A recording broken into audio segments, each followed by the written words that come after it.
கலால் வரியை ரத்து செய்ய வலியுறுத்தி மீண்டும் போராட்டத்தில் ஈடுபடுவது பற்றி தமிழ்நாடு நகைக்கடை உரிமையாளர்கள் ஆலோசித்து வருகின்றனர். இதுகுறித்து தமிழ்நாடு நகை வணிகர்கள் சங்க செயலர் சாந்தகுமாருடன் செய்தியாளர் வேல்சங்கர் நிகழ்த்திய நேர்காணலை இப்போது பார்க்கலாம். மீண்டும் நகைக்கடை உரிமையாளர்கள் போராட்டத்தில் ஈடுபடக்கூடிய சூழ்நிலை ஏற்பட்டிருப்பதாக ஒரு தகவல் வந்திருக்குது. அது பற்றி உங்களுடைய கருத்து என்ன?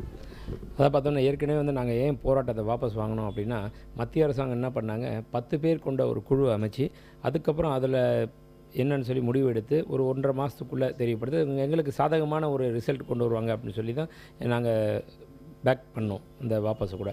இது ஆனால் உடனே இந்த வரியை கட்டுங்க, அதனுடைய இதெல்லாம் இம்ப்ளிமெண்ட் பண்ணுங்க அப்படின்ற மாதிரி வந்துச்சுன்னா, அதனால தான் நாங்கள் எங்களால் அதை இப்பயே இந்த மாதிரி ஒரு சின்ன சின்ன விஷயத்தை எடுத்துக்கிட்டு இருக்காங்களே, இதுக்கப்புறம் அப்படியே விட்டோம்னா அடுத்தடுத்து ஹராஸ்மெண்ட் நடக்கும்ன்றதுனால தான் நாங்கள் திரும்பி அந்த மாதிரி ஒரு முடிவு எடுத்துக்கிற சூழ்நிலை வந்துட்டுருக்கோம். சார், இப்போ உங்களுடைய நகைக்கடை உரிமையாளர்கள் அவங்களுடைய கருத்து என்ன? மீண்டும் போராட்டத்தில் ஈடுபடுவதற்கான வாய்ப்புகள் எத்தனை சதவீதம் இருக்குது?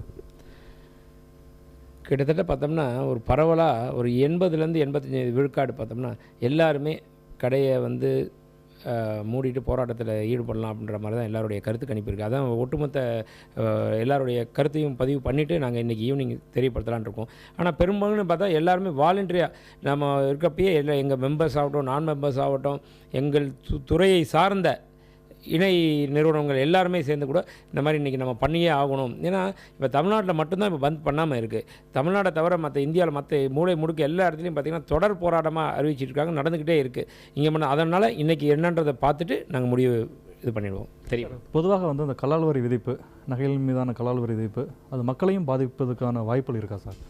முதல்ல மக்களை தான் பாதிக்கும். என்ன காரணம்னா, எந்த ஒரு இதுவுமே எண்ட் யூசர் மேலே தான் போய் விடும். அதே மாதிரி பார்த்தா இந்த கலால் வரின்றது புதுசாக ஒரு வரி, அந்த 1% மக்கள் மேலே தான் போய் சேரும். அது மட்டும் இல்லாமல் இந்த வரியை இம்ப்ளிமெண்ட் நடத்துறதுனால ஏற்படும் செலவினங்கள், அந்த செலவினங்கள் எல்லாமே ஒட்டு சேர்த்து அது எங்களுடைய லாபத்தில் ஒரு பகுதியை நாங்கள் திருப்பி அவங்க மக்கள் மீது தான் சுமத்துவோம். அப்படின்றப்போ அது மக்களை தான் போய் சேரும். அது சிரமமான ஒரு விஷயமும் கூடாது.